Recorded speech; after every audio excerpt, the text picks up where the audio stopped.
Haga jingjor ulap ba ulah Atiar Khlem sange borok sisngi kalai pho trik ujumang arjar pesan.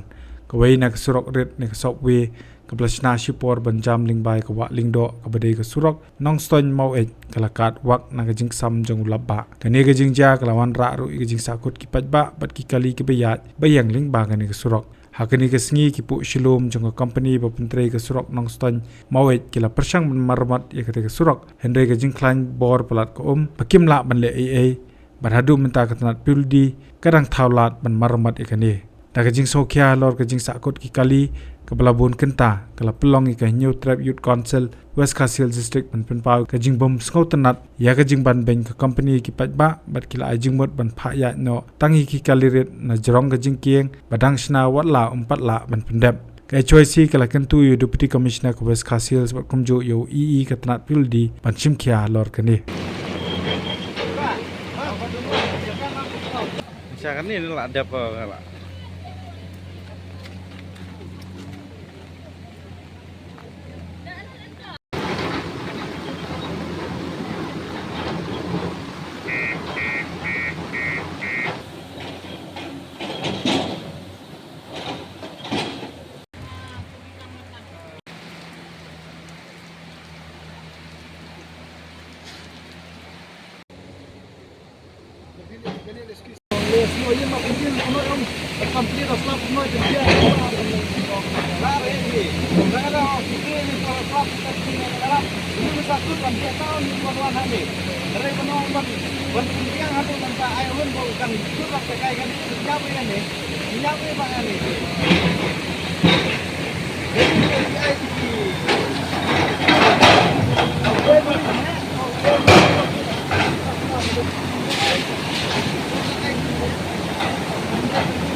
Saya perhati orang yang presiden di depan sama oleh perhatian ini buat nama kan tempat siaran kan.